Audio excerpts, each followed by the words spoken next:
Hi guys, welcome to wings academy's online classes. നമ്മൾ ഇന്ന് 9ാം ക്ലാസ്സിലെ 4ാമത്തെ ചാപ്റ്റർ ആണ് ഡിസ്കസ് ചെയ്യുന്നത്. ചാപ്റ്ററിന്റെ പേര് വന്നിട്ട് human resource four national development എന്നാണ്. ഓക്കെ, അപ്പൊ എന്താണ് ചാപ്റ്ററിന്റെ പേര്? Human resource four national development. അതായത് ഈ ഒരു ചാപ്റ്ററും കൂടി നമ്മുടെ ഓൺ എക്സാമിന് ഉണ്ട്. ഈ ഒരു സിമ്പിൾ ചാപ്റ്റർ ആണ്. 1ാമത്തെ ചാപ്റ്ററും 2ാമത്തെ ചാപ്റ്ററും കുറച്ച് ലെങ്തിയസ്റ്റ് ആയിട്ടുള്ള ചാപ്റ്റർ ആണ് അല്ലെ. അത്രയധികം ബുദ്ധിമുട്ടൊന്നുമില്ല ഈ ചാപ്റ്റർ പഠിക്കാനായിട്ട്. ഈ ഒരു ക്ലാസ് കണ്ടുകൊണ്ട് നിങ്ങൾ പഠിച്ചേക്കണം കേട്ടോ. അപ്പൊ ഇതിൽ ഇമ്പോർട്ടന്റ് ടോപ്പിക്സ് ആണ് ഡിസ്കസ് ചെയ്യണത്. ഈ ടോപ്പിക്സ് എന്തായാലും കവർ ചെയ്തിട്ട് വേണം നമ്മുടെ എക്സാമിന് പോകാനായിട്ട്. ഓക്കെ, ഈ ഒരു ചാപ്റ്ററിന്റെ പ്രത്യേകത എന്ന് പറയുന്നത് ഇത് എക്കണോമിക്സ് പാർട്ടാണ്. ഓക്കെ, നമ്മൾ ആദ്യം ഒരു ചാപ്റ്റർ ജോഗ്രഫിക്കൽ പാർട്ടായിരുന്നു. ഈ ഒരു ഭാഗം എന്ന് പറയുന്നത് എക്കണോമിക്സ് ഭാഗമാണ്. അതുകൊണ്ട് ഇതിൽ ഉപയോഗിച്ചിരിക്കുന്ന ടേം തന്നെ പഠിച്ചേ പറ്റും. ഇതിൽ ഉപയോഗിച്ചിരിക്കുന്ന ടേം തന്നെ എക്സാമിന് എഴുതണം. എന്നാൽ മാത്രമേ മാർക്ക് സ്കോർ ചെയ്യാനായിട്ട് സാധിക്കുള്ളൂ. നമുക്ക് ഉണ്ടാക്കി എഴുതാനായിട്ട് വളരെ ബുദ്ധിമുട്ടേറിയ ഒരു ചാപ്റ്റർ ആണ് ഇതെന്ന് പറയുന്നത്. അധികം വൈകാണ്ട് തന്നെ നമുക്ക് ചാപ്റ്ററിലോട്ട് പോവാം. ഓക്കെ, ചാപ്റ്ററിൽ ആദ്യം തന്നെ നമുക്ക് പഠിക്കാനുള്ള കാര്യം എന്ന് പറയുന്നത് ബാർട്ടർ സിസ്റ്റം എന്താണ്. ഓക്കെ, ഇമ്പോർട്ടന്റ് ടോപ്പിക്സ് ആണ് ഡിസ്കസ് ചെയ്യുന്നത്. ബാർട്ടർ സിസ്റ്റം എന്താണെന്ന് നമുക്ക് ആദ്യം പഠിക്കാനുള്ളത്. ബാർട്ടർ സിസ്റ്റം എന്ന് പറഞ്ഞു കഴിഞ്ഞാല് പണ്ട് കാലത്ത് നിലനിന്നിരുന്ന ഒരു സിസ്റ്റം ആണല്ലേ. അതായത് സാധനങ്ങൾക്ക് പകരം സാധനങ്ങൾ കൈമാറുന്ന ഒരു രീതിയെ വിളിക്കുന്ന പേരാണ് ബാർട്ടർ സിസ്റ്റം എന്ന് പറയുന്നത്. അപ്പൊ എന്താണ് മക്കളെ ബാർട്ടർ സിസ്റ്റം എന്ന് പറഞ്ഞാലും? സാധനങ്ങൾക്ക് പകരം സാധനങ്ങൾ കൈമാറുന്ന രീതിയെ വിളിക്കുന്ന പേരാണ് ബാർട്ടർ സിസ്റ്റം. അതായത് ഇപ്പൊ എനിക്ക് കുറച്ച് ചക്ക വേണമെന്ന് വിചാരിക്കുക. അപ്പൊ ഞാൻ എന്ത് ചെയ്യും? ആ മാർക്കറ്റിൽ പോയിട്ട് ചക്ക കൊണ്ടുവന്ന ആളുടെ അടുത്ത് പോയിട്ട് അത് എക്സ്ചേഞ്ച് ചെയ്യും. എന്റെ കയ്യിലുള്ള വസ്തു എന്താണോ, മാങ്ങയാണെന്ന് വിചാരിക്കുക. ആ മാങ്ങയും കൊണ്ട് ഞാൻ പോകും കടയില്. എനിക്ക് ചക്കയാണ് വേണ്ടത്. ചക്ക ആരാണോ കൊണ്ടുവന്നേക്കണത് ആളുമായിട്ട് ഞാൻ കുറിച്ച് അങ്ങോട്ടും ഇങ്ങോട്ടും എക്സ്ചേഞ്ച് ചെയ്യും. അങ്ങനെ കൈമാറ്റം ചെയ്യുന്നതിന്, സാധനങ്ങള് കൈമാറ്റം ചെയ്യുന്നതിനെ വിളിക്കുന്ന പേരാണ് ബാർട്ടർ സിസ്റ്റം എന്ന് പറയുന്നത്. സിമ്പിൾ ആണ്. എന്താണ് ബാർട്ടർ സിസ്റ്റം എന്ന് പറഞ്ഞാൽ? Goods were exchanged for goods.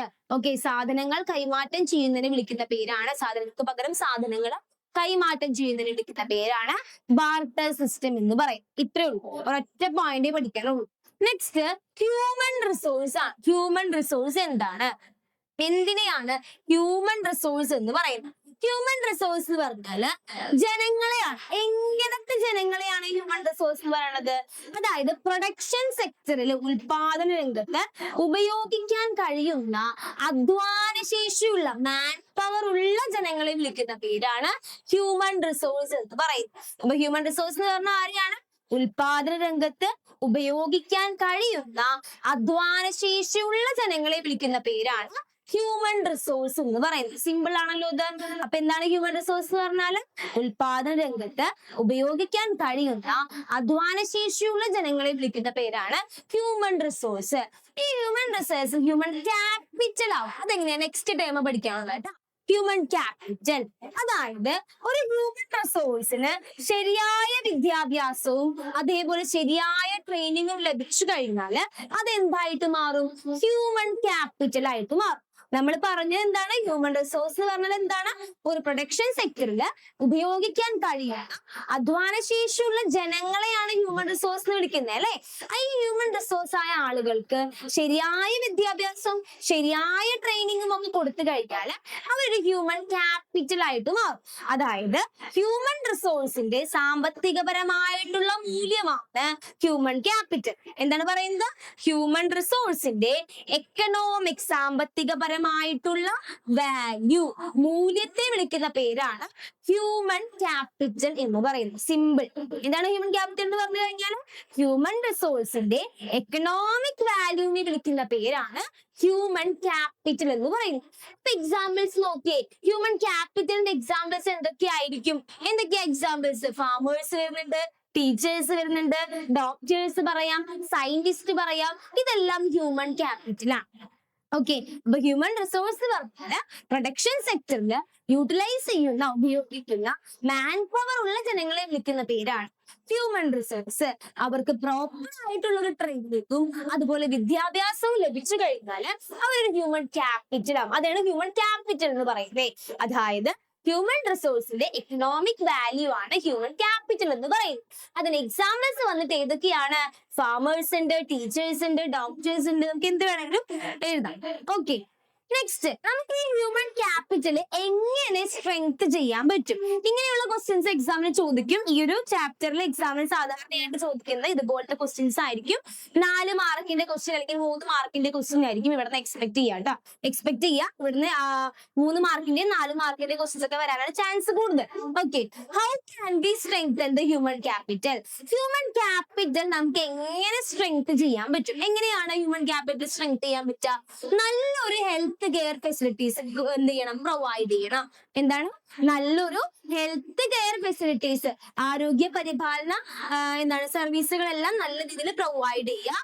രണ്ടാമത്തെ കാര്യങ്ങള് എല്ലാം large scale investment in education, അതായത് എഡ്യൂക്കേഷൻ മേഖലയിലെ ഇൻവെസ്റ്റ്മെന്റ് കുറച്ചും കൂടി വിപുലീകരിക്കുക.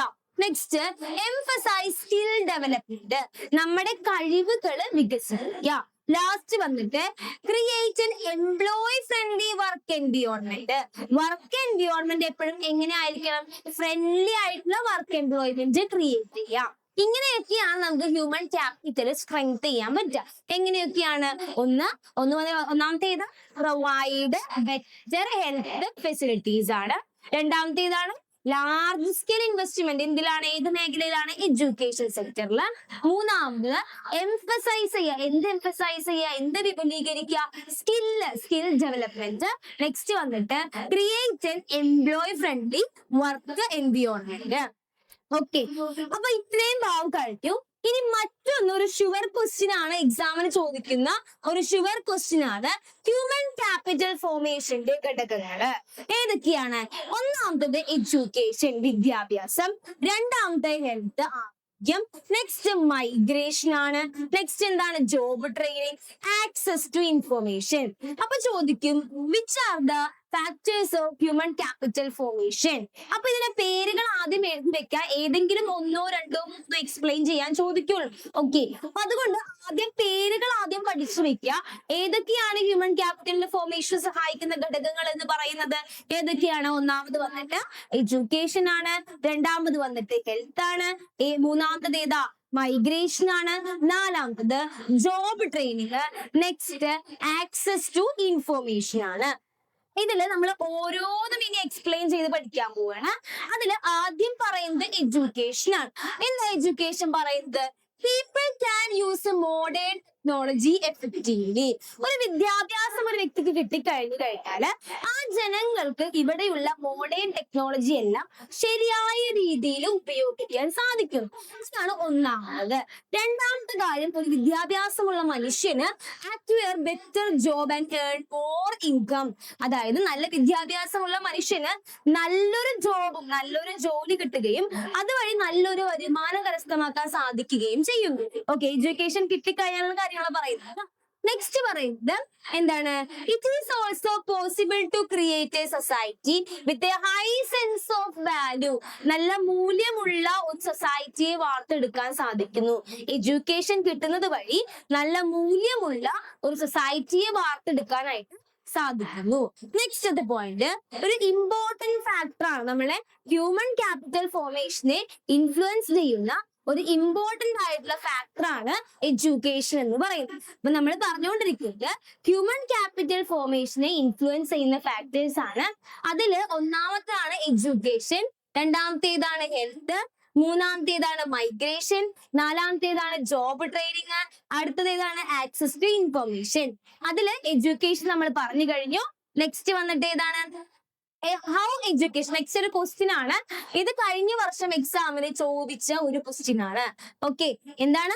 How education Leeds the progress of A country. എങ്ങനെയാണ് ഒരു വിദ്യാഭ്യാസം കിട്ടിക്കഴിഞ്ഞാല് രാജ്യത്തിന്റെ വളർച്ചയെ സഹായിക്കുന്നത്? എങ്ങനെയാണെന്നാ പറഞ്ഞേക്കണത്? ഒരു എഡ്യൂക്കേഷൻ കിട്ടിയ വ്യക്തിക്ക് നല്ലൊരു വിദ്യാഭ്യാസം കിട്ടിയല്ലേ? വിദ്യാഭ്യാസം കിട്ടിക്കഴിഞ്ഞാല് ആ വ്യക്തിയുടെ എബിലിറ്റി അവിടെ ഇൻക്രീസ് ആവുകയാണ്, കഴിവ് അവിടെ കൂടുകയാണ് അല്ലെ? അത് കൂടാണ്ട് തന്നെ ആ വ്യക്തിക്ക് ടെക്നോളജിക്കലി ഉള്ള അറിവ് അവിടെ വർദ്ധിക്കുകയാണ്. ടെക്നോളജിക്കലി ഉള്ള നോളജ് കൂടി ഇതുവഴി ആ വ്യക്തിയുടെ എല്ലാ സ്കില്ലും അവിടെ എന്താവും?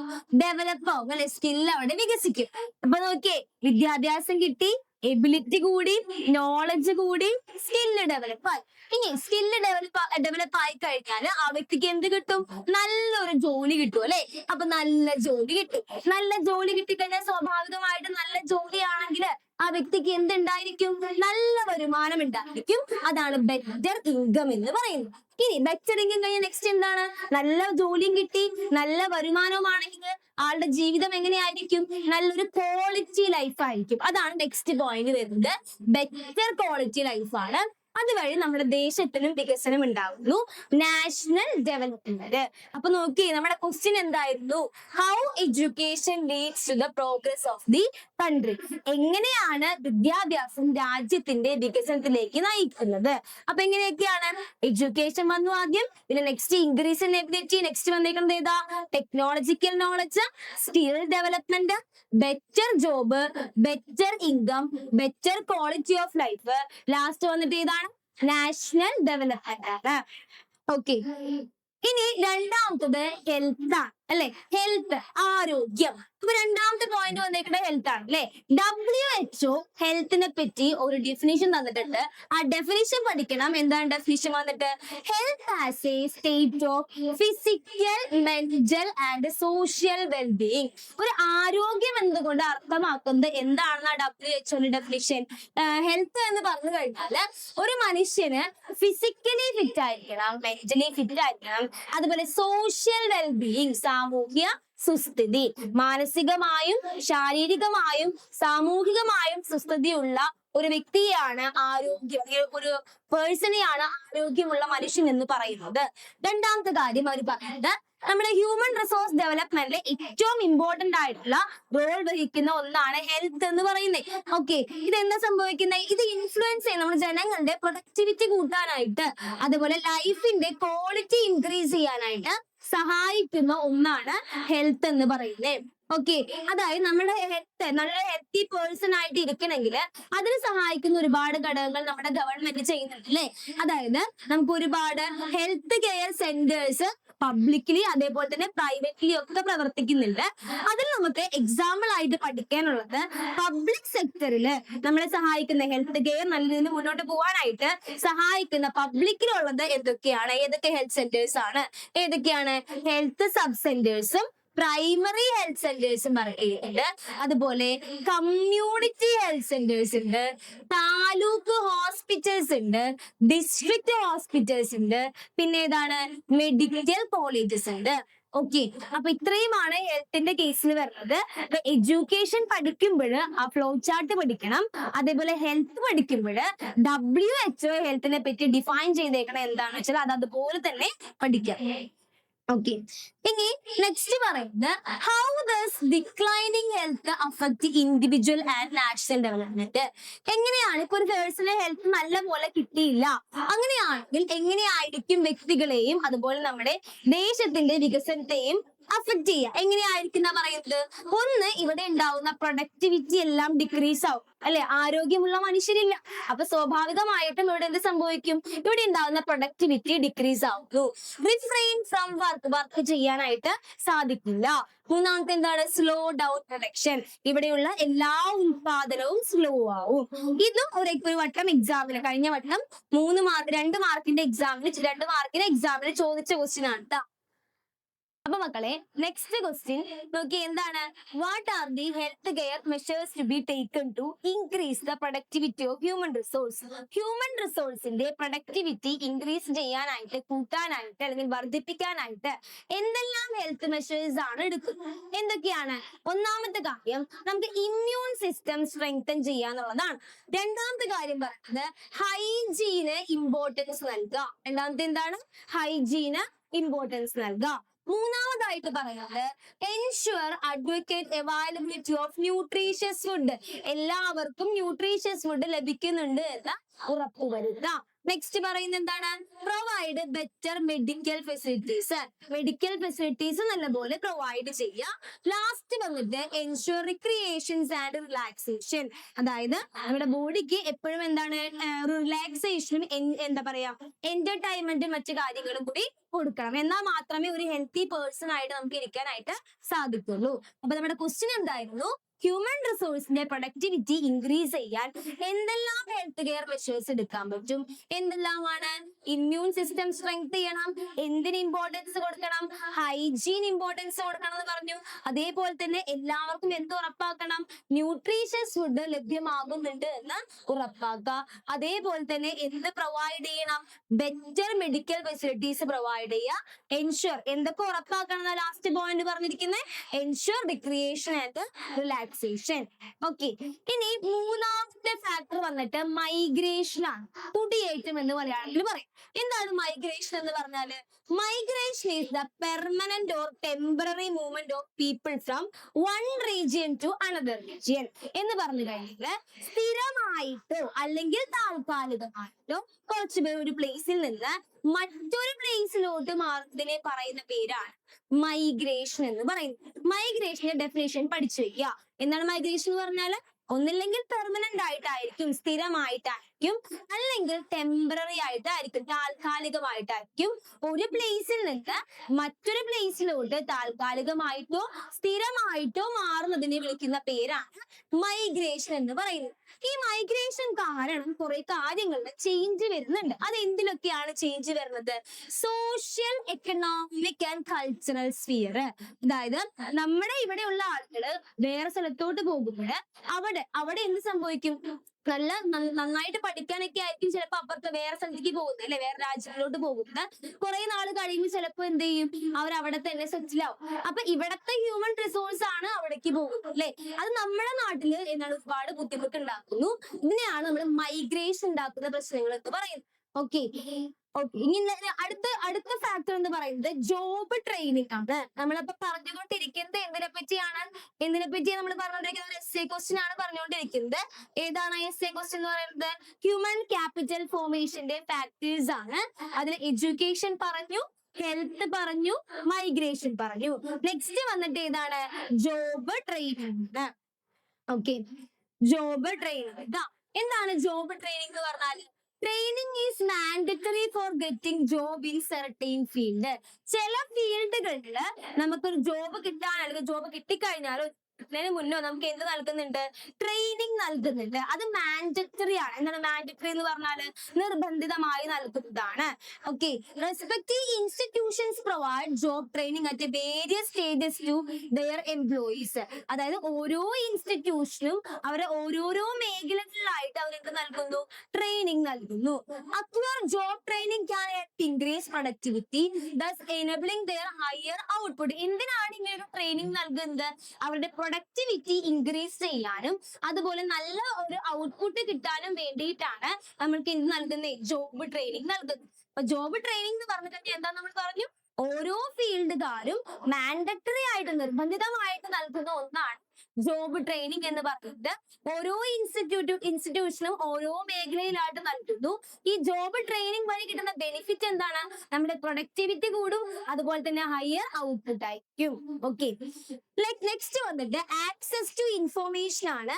ആക്സസ് ടു ഇൻഫോർമേഷൻ എന്ന് പറഞ്ഞാല് ഓരോ സർവീസും നൽകുന്ന ഇൻഫോർമേഷൻസ് ജനങ്ങളെ അറിയാനായിട്ട് സഹായിക്കുന്ന ഒന്നാണ് ആക്സസ് ടു ഇൻഫോർമേഷൻ എന്ന് പറയുന്നത്.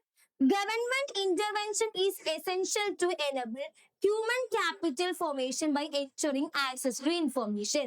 അതായത് ഗവൺമെന്റ് എന്താണ്? നമ്മുടെ ജനങ്ങൾക്ക് ഇൻഫോർമേഷൻസ് കിട്ടണമെങ്കിൽ അവിടെ ആരുടെ ഇന്റർവെൻഷൻ കൂടി വേണം? ഗവൺമെന്റിന്റെ ഇന്റർവെൻഷൻ കൂടി വേണം എന്നാണ് പറയുന്നത്. നമ്മുടെ ലാസ്റ്റ് പോയിന്റ് വന്നിട്ട്, ഓക്കെ, ലാസ്റ്റ് പോയിന്റ് ഇതായിരുന്നു, ആക്സസ് ടു ഇൻഫോർമേഷൻ ആയിരുന്നു. അപ്പൊ ഇതൊരു എസ് എ ക്വസ്റ്റ്യൻ ആണ്. വീണ്ടും പറയുന്നു, എസ് എക്ക് ഒരു ക്വസ്റ്റ്യൻ വന്നു കഴിഞ്ഞാൽ ആദ്യം ഇതിന്റെ പോയിന്റുകൾ ആദ്യം എഴുതി വെക്കാം. ഇതിന്റെ എല്ലാത്തിന്റെയും പേരുകൾ ആദ്യം എഴുതി വെക്കാം. അതിനുശേഷം മാത്രം എക്സ്പ്ലനേഷനോട്ട് പോവാം കേട്ടോ. ഓക്കെ, ഇനി മറ്റൊരു ക്വസ്റ്റ്യൻ പറയുന്നത് ഈ ഹ്യൂമൻ ക്യാപിറ്റൽ ഫോർമേഷന്റെ ചലഞ്ചസ് എന്തൊക്കെയാണ് ഇവ നേരിടുന്ന ചലഞ്ചസ്? ഒന്നാമത്തെ കാര്യം വന്നിട്ട് പോവർട്ടി ആണ്, ദാരിദ്ര്യമാണ്. പോവർട്ടി എന്ന് പറഞ്ഞു കഴിഞ്ഞാൽ poverty is the state of not being able to meet even അവർ ബേസിക് നീഡ്. ഇതാണ് ഡെഫിനിഷൻ. ഈ ഡെഫിനിഷൻ ഇങ്ങനെ തന്നെ പഠിച്ചു വെക്കണം കേട്ടോ. പോവർട്ടി എന്ന് പറഞ്ഞാൽ എന്താണ്? ജനങ്ങൾക്ക് ബേസിക് നീഡ് പോലും മീറ്റ് ചെയ്യാൻ പറ്റാത്ത അവസ്ഥയെ വിളിക്കുന്ന പേരാണ് പോവർട്ടി എന്ന് പറയുന്നത്. അപ്പോൾ എന്താണ് ഈ ബേസിക് നീഡ് എന്ന് പറഞ്ഞാല്? അടിസ്ഥാന ആവശ്യങ്ങൾ എന്ന് പറഞ്ഞാൽ എന്താണ്? നമ്മുടെ ഫുഡ്, അതുപോലെ ക്ലോത്ത്, ഷെൽട്ടർ. ഇതിനെയാണ് നമ്മൾ ബേസിക് നീഡ്സ് എന്ന് പറയുന്നത്. എന്തിനാണ് ബേസിക് നീഡ്സ് എന്ന് പറയുന്നത്? ഫുഡ്, അതുപോലെ ഷെൽട്ടർ, ക്ലോത്ത്. ഇതുപോലും ജനങ്ങൾക്ക് മീറ്റ് ചെയ്യാൻ പറ്റാത്ത അവസ്ഥയെ വിളിക്കുന്ന പേരാണ് പോവർട്ടി എന്ന് പറയുന്നത്. ഈ ജനങ്ങൾക്ക് എന്തായിരിക്കും? ഇൻകം ലോ ഇൻകം ആയിരിക്കും. ഈ ലോ ഇൻകം കാരണമാണ് ആളുകൾ എന്തായിട്ട് ദാരിദ്ര്യമുള്ള ആളുകളായിട്ട് മാറുന്നത്. അതേപോലെ തന്നെ അവർക്ക് ബേസിക് ആയിട്ടുള്ള വേറെ കുറെ കാര്യങ്ങൾ ലഭിക്കുന്നില്ല. എന്തൊക്കെ കാര്യങ്ങളാണ്? വിദ്യാഭ്യാസം ലഭിക്കില്ല, ഹെൽത്ത് ആരോഗ്യ പരിപാലനം ലഭിക്കുന്നില്ല. അതെല്ലാം എന്തിലോട്ട് നയിക്കുന്നു? പോവർട്ടിയിലോട്ട് നയിക്കുന്നു. ഈ ഒരു 3 പോയിന്റ് ആണ് പോവർട്ടിയിൽ പഠിച്ചു വെക്കേണ്ടത് കേട്ടോ. ഇനി അടുത്ത ക്വസ്റ്റ്യൻ വന്നിട്ട് how the cause and consequence of poverty are related. അപ്പൊ നമ്മൾ ഈ പറഞ്ഞ ദാരിദ്ര്യത്തിന്റെ കോൺസിക്വൻസ് എന്തൊക്കെയാണ് കോൺസിക്വൻസ്? ഒന്നാമത് നമുക്ക് ദാരിദ്ര്യമുള്ള മനുഷ്യനാണ് അല്ലെ, അപ്പൊ ആൾക്ക് എന്തായിരിക്കും? ഇൻകം കുറവായിരിക്കും, വരുമാനം കുറവായിരിക്കും. വരുമാനം കുറയുന്നത് കൊണ്ട് തന്നെ ആൾക്ക് എന്താണ്? പർച്ചേസിങ് പവർ കുറവായിരിക്കും. ദാരിദ്ര്യമുള്ള മനുഷ്യനാകുമ്പോൾ ആൾക്ക് ഇൻകം കുറവാണ് അല്ലെ. ഇൻകം കുറയുമ്പോൾ പർച്ചേസിങ് പവറും കുറവാണ്. എന്താ? ഫുഡ് കിട്ടാത്ത അവസ്ഥയുണ്ട് ആൾക്ക്. ന്യൂട്രീഷ്യസ് ആയിട്ടുള്ള ഫുഡ് കിട്ടുന്നില്ല. എഡ്യൂക്കേഷൻ കുറവാണ്. അത് എന്തിലോട്ട് നയിക്കും? ശിശു മരണനിരക്ക് ഹൈ ആവും. അതുപോലെ ലൈഫ് എക്സ്പെക്ടൻസി, ആയുർദൈർഘ്യം കുറയും അല്ലെ. അതേപോലെ തന്നെ ഡിപ്പെൻഡന്റ് ആയിട്ടുള്ള ആശ്രയിച്ച് ജീവിക്കുന്ന ആളുകളുടെ എണ്ണം അവിടെ കൂടുന്നു. ഇങ്ങനെ പോവർട്ടി ആണെങ്കിൽ നമ്മുടെ നാട്ടിലെ പ്രൊഡക്ടിവിറ്റി ഇൻക്രീസ് ആവില്ല. അപ്പൊ അവിടെ എന്ത് സംഭവിക്കും? ലോ പ്രൊഡക്ടിവിറ്റി ആയിരിക്കും. അതേപോലെ തന്നെ വർക്ക് ചെയ്യാനുള്ള കപ്പാസിറ്റി അവർക്ക് ഉണ്ടാവില്ല. ഓക്കെ, പോവർട്ടി എന്ന് പറയുന്ന ടോപ്പിക് കഴിഞ്ഞു. ലാസ്റ്റ് ടോപ്പിക് ആണ് ഈ ചാപ്റ്ററിലെ അൺഎംപ്ലോയ്മെന്റ് എന്ന് പറയും, തൊഴിലില്ലായ്മ. ഇവിടെ നിന്ന് എക്സാമിന് ക്വസ്റ്റ്യൻ വരാൻ ചാൻസ് കൂടുതലാണ്. ഓക്കെ, അൺഎംപ്ലോയ്മെന്റ് എന്ന് പറഞ്ഞാൽ എന്താണ്? Unemployment is a condition in which a healthy and capable person who is willing to work at the prevailing wage rate cannot find a work. Unemployment എന്ന് പറഞ്ഞ ഈ അവസ്ഥ ഒരു ഹെൽത്തി ആയിട്ടുള്ള നല്ല ആരോഗ്യമുള്ള ഒരു മനുഷ്യനാണ്. അദ്ദേഹം വർക്ക് ചെയ്യാൻ വില്ലിങ് ആണ്. ഇപ്പോഴുള്ള വേജ് എത്രയാണോ ആ വേജിന് കൂലിക്ക് വർക്ക് ചെയ്യാനായിട്ട് വില്ലിങ് ആയിട്ടുള്ള മനുഷ്യനായിരിക്കും. പക്ഷെ ആ വ്യക്തിക്ക് എന്താണ്? നമ്മുടെ തൊഴിൽ കണ്ടെത്താൻ പറ്റാത്ത അവസ്ഥ. ആ അവസ്ഥയാണ് അൺഎംപ്ലോയ്മെന്റ് എന്ന് പറയുന്നത്. അപ്പൊ എന്താണ് അൺഎംപ്ലോയ്മെന്റ് എന്ന് പറഞ്ഞാൽ? ഒരു ഹെൽത്തി ആയിട്ടുള്ള പേഴ്സൺ ആണ്, അദ്ദേഹം വർക്ക് ചെയ്യാൻ വില്ലിങ് ആണ്. അതും ഇപ്പൊ എത്ര വേജിലാണോ ജോലി കിട്ടുന്നത് ആ ജോലിയിൽ വർക്ക് ചെയ്യാൻ വില്ലിങ് ആയിട്ടുള്ള ഒരു മനുഷ്യനാണ്. പക്ഷെ എന്നിട്ട് വർക്ക് നമുക്ക് കണ്ടെത്താൻ പറ്റാത്ത, തൊഴിൽ അന്വേഷിച്ച് കണ്ടെത്താൻ പറ്റാത്ത അവസ്ഥയെ വിളിക്കുന്ന പേരാണ് അൺഎംപ്ലോയ്മെന്റ് എന്ന് പറയുന്നത്. ഓക്കെ, നമുക്ക് ഈ അൺഎംപ്ലോയ്മെന്റില് 4 ടൈപ്പ് അൺഎംപ്ലോയ്മെന്റ് പഠിക്കാനുണ്ട്. അതിൽ ഒന്നാമത്തെ അൺഎംപ്ലോയ്മെന്റ് ആണ് ഓപ്പൺ അൺഎംപ്ലോയ്മെന്റ്. നിർബന്ധമായും പഠിച്ചു വെക്കണം, 4 മാർക്കിന് ചോദിക്കും കേട്ടോ. Open unemployment. രണ്ടാമത് സ്ട്രക്ചറൽ അൺഎംപ്ലോയ്മെന്റ്. മൂന്നാമത് seasonal unemployment. Disguised unemployment. 4 unemployment ആണ്. ഓപ്പൺ അൺഎംപ്ലോയ്മെന്റ് എന്ന് പറഞ്ഞു കഴിഞ്ഞാൽ willing to work but unemployed. അതായത് എന്താണ്? വർക്ക് ചെയ്യാൻ ആഗ്രഹമുണ്ട് പക്ഷെ എന്താണ്? തൊഴിലില്ല. അതാണ് ഓപ്പൺ അൺഎംപ്ലോയ്മെന്റ് എന്ന് പറയും. സ്ട്രക്ചറൽ അൺഎംപ്ലോയ്മെന്റ് എന്ന് പറഞ്ഞാല് job loss due to the introduction of new technology. പുതിയ ടെക്നോളജീസ് വന്നപ്പോൾ അവരുടെ വർക്ക് പോകുന്ന അവസ്ഥയാണ് ഏത് അൺഎംപ്ലോയ്മെന്റ് എന്ന് പറയുന്നത്? സ്ട്രക്ചറൽ അൺഎംപ്ലോയ്മെന്റ് എന്ന് പറയും. പുതിയ കാര്യങ്ങളൊക്കെ കണ്ടുപിടിക്കുമ്പോൾ ഓൾറെഡി വർക്ക് ഉണ്ടായിരുന്ന ആളുകൾക്ക് ആ വർക്ക് പോകുന്ന അവസ്ഥയെ വിളിക്കുന്ന പേരാണ് സ്ട്രക്ചറൽ അൺഎംപ്ലോയ്മെന്റ് എന്ന് പറയും.